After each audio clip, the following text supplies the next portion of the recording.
Hello दोस्तों, आप सभी का मेरे YouTube चैनल पर स्वागत है।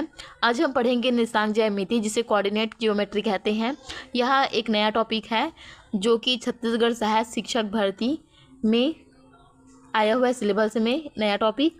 चलिए तो जानते हैं कि निर्देशांक ज्यामिति है क्या। इससे पहले हम एक इमेज के माध्यम से समझेंगे। समझने के बाद कुछ प्रैक्टिस के लिए क्वेश्चन भी देखेंगे, लगभग 10 क्वेश्चन देखेंगे प्रैक्टिस के लिए। चलिए तो पहले इसके बारे में जान लेते हैं कि निर्देशांक ज्यामिति आखिर है। निर्देशांक ज्यामिति गणित की वह शाखा है जिसमें किसी बिंदु की स्थिति को संख्याओं की सहायता से दर्शाया जाता है। देखिए, किसी बिंदु की स्थिति को किससे दर्शाया जाता है? संख्याओं की सहायता से दर्शाया जाता है। यही क्या है? निर्देशांक ज्यामिति है।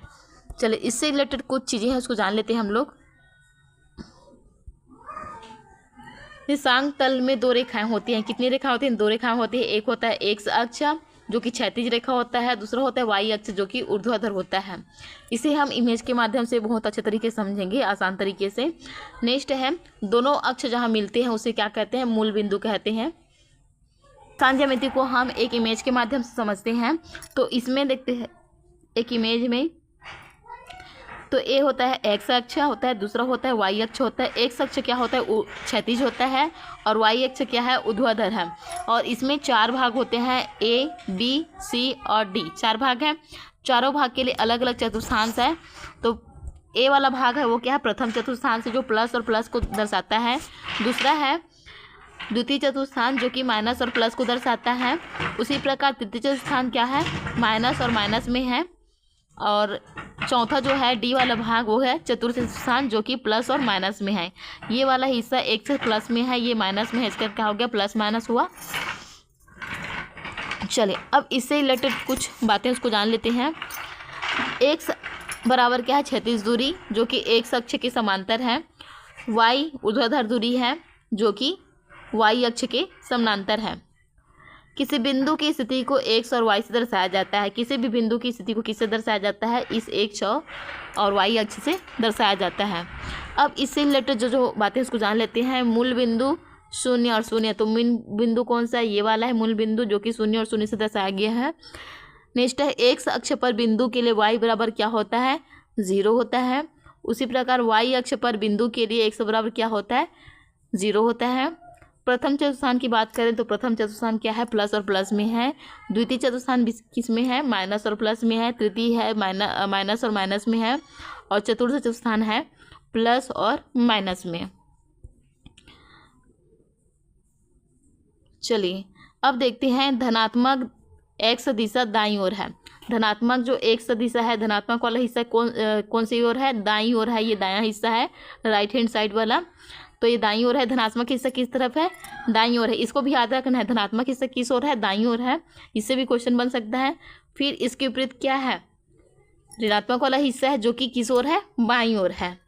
अब उसी प्रकार इसको देखेंगे तो वाई अक्ष वाला, तो इसमें क्या है? धनात्मक वाई दिशा, तो धन वाला किस तरफ है? ऊपर की ओर है। किस तरफ है? ऊपर की ओर है। और इसके विपरीत क्या है? ऋणात्मक वाला हिस्सा है, वो ऋणात्मक वाली दिशा कौन तरफ है? वाई डैश वाला नीचे की ओर है। बहुत ही आसान तरीका है, आप लोग इसका इमेज भी क्रिएट कर सकते हैं। और अगर आप इमेज को क्रिएट कर लिए मतलब आपसे क्वेश्चन बिल्कुल बन ही सकता है। चलिए तो इससे रिलेटेड जो उदाहरण है उसको देखेंगे हम लोग। अब यह है ए वाला भाग में क्या है? 3 और 2 है जो कि प्लस में। देखिए हम इसे चिन्ह के माध्यम से समझ लेते हैं जब क्वेश्चन में दिया रहता है तो। अर्थात मूल बिंदु से 3 इकाई प्लस वाला है, मतलब देखते हैं इसे चित्र होता है। ये होता है एक्स अक्ष होता है और ये होता है वाई अक्ष होता है। इसके विपरीत में होता है एक्स डैश होता है और ये वाई डैश होता है। ये वाला हिस्सा प्लस की ओर होता है, ये माइनस होता है। ये ऊपर वाला प्लस होता है, नीचे वाला क्या होता है? माइनस होता है। अब देखते हैं, मूल बिंदु से 3 इकाई दाईं ओर, तो मूल बिंदु से 3 इकाई दाईं ओर मतलब यहाँ पर होगा इसका। फिर क्या है? और 2 इकाई ऊपर जाने पर ए मिलेगा। अब देखते हैं 2 इकाई ऊपर जाने पर ए मिलेगा बोल रहा है। तो देखिए दोनों प्लस में है तो प्लस वाला ही हमें उठाना है। तो पहला वाला है, इसको क्या माने? एक्स के लिए मान ले 3 को, और दूसरा वाला वाई के लिए माने 2 को। तो ये दाईं ओर, मूल बिंदु से दाईं ओर गए हम लोग, तो 3 इकाई गए तो क्या मिल गया हमें? ये वाला बिंदु मिल गया, तीसरा बिंदु। उसी प्रकार उसके बाद हम लोग ऊपर की ओर गए, धनात्मक की ओर। तो क्या हुआ? 2 इकाई ऊपर जाने पर हमें क्या मिल गया? ए मिल गया, जो कि किस में है, ये जो पहला वाला चतुर्थांश है उसमें आ रहा है, ये वाला जो पहला चतुर्थांश है उसी में आया ये वाला 3 और 2 वाला, मतलब ये प्रथम चतुर्थांश का है। अब देखिए इसमें 4 चतुर्थांश होते हैं। चतुर्थांश निशांकों का चिन्ह प्रथम के लिए है, द्वितीय के लिए, तृतीय के लिए, चतुर्थ के लिए।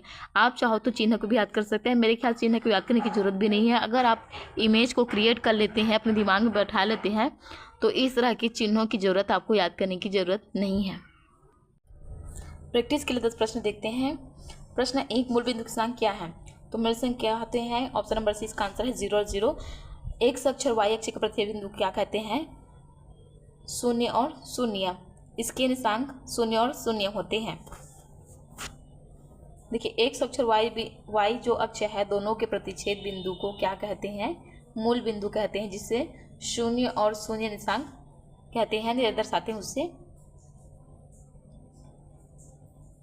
प्रश्न नंबर 2 है, बिंदु ए 5, 3 में स्थान क्या है? अब देखते हैं इसमें तो जो पहला जो है 5 क्या होगा, x बराबर क्या होगा, 5 होगा। उसी प्रकार y बराबर क्या है, 3 है। अब देखते हैं कि दोनों धनात्मक में, दोनों धनात्मक है, मतलब कि इस चतुर्थांश में है, पहला वाला चतुर्थांश में है। देखिए x बराबर क्या निकलेगा, ये 5 निकलेगा। तो ऑप्शन नंबर 20 का आंसर होगा 5। x निशांक क्या होगा, 5 होगा, तो x बराबर 5 होगा। जो पहला अंक होता है वही x होगा, दूसरा वाला क्या होता है, y होता है। प्रश्न 3, बिंदु P 4, 6 किस चतुर्थांश में है? इसको बताना है यहाँ पर किसी से करके।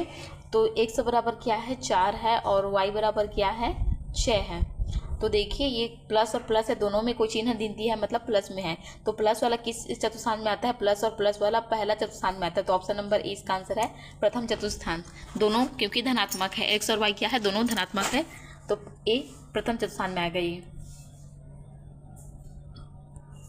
प्रश्न 4, बिंदु Q -3 और 5 किस चतुर्थांश में बताना है?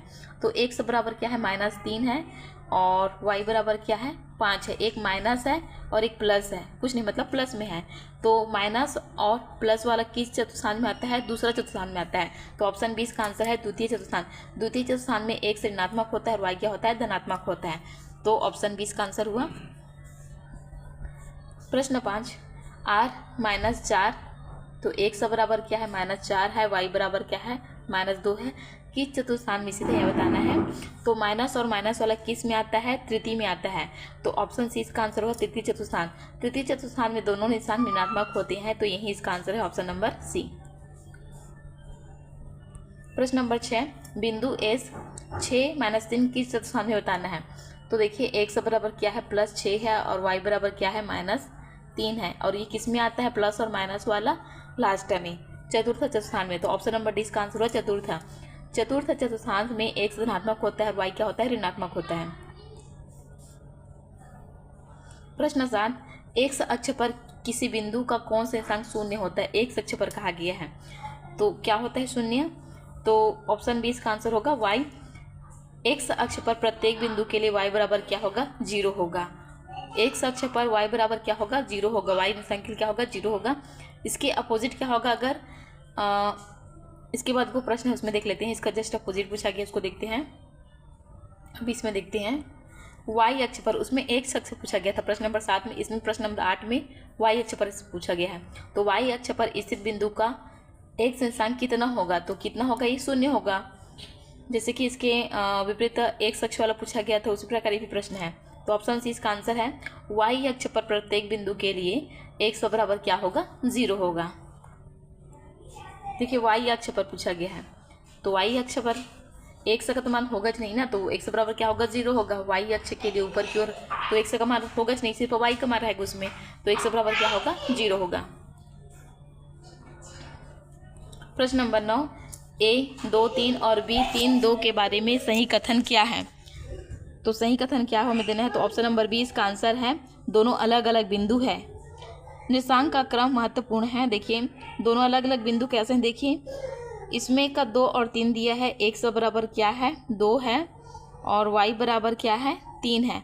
अब दूसरा वाला देखते हैं, b बिंदु के लिए, a बिंदु के लिए था, मतलब a के लिए था, a वाला भाग के लिए, b वाला भाग के देखते हैं। तो x बराबर क्या है, 3 है, और y बराबर क्या है, 2 है। अब कंपेयर करेंगे तो दोनों अलग अलग हैं, तो क्या है, दोनों बराबर नहीं है, तो ऑप्शन नंबर 20 का आंसर है, दोनों अलग अलग बिंदु हैं। प्रश्न 10, मूल बिंदु से 4 इकाई दाईं ओर और 3 इकाई ऊपर स्थित बिंदु के स्थान क्या होंगे? ऊपर की ओर कर रहा है, तो इसके लिए देखते हैं। ये एक्स अक्ष के लिए हो गया, ये वाई अक्ष के लिए होगा। इसके विपरीत एक्स डैश होता है और ये वाई डैश होता है। वाई अक्ष के विपरीत एक्स डैश, वाई अक्ष और वाई डैश। अब देखते हैं क्या कह रहा है। मूल बिंदु से 4 इकाई दाईं ओर, तो ये मूल बिंदु होता है यहाँ पर ओ से 4 इकाई दाईं ओर। दाईं ओर हिस्सा ये है 1 2 3 4, 4 इकाई आ गया, यहाँ पर 4 आ गया। अब उसके बाद 3 इकाई ऊपर की ओर, तो 1 2 3, 3 इकाई ऊपर की ओर गए हम लोग 3। अब देखते हैं ऊपर इस बिंदु के स्थान क्या होंगे ये पूछा गया है। देखिए तो दोनों प्लस और प्लस में है, तो इसका सही आंसर क्या होगा? ऑप्शन नंबर सी, क्योंकि दोनों प्लस और प्लस में आ रहा है। किस में आ रहा है? और ये प्रथम चतुर्थांश में हो रहा है ये सब।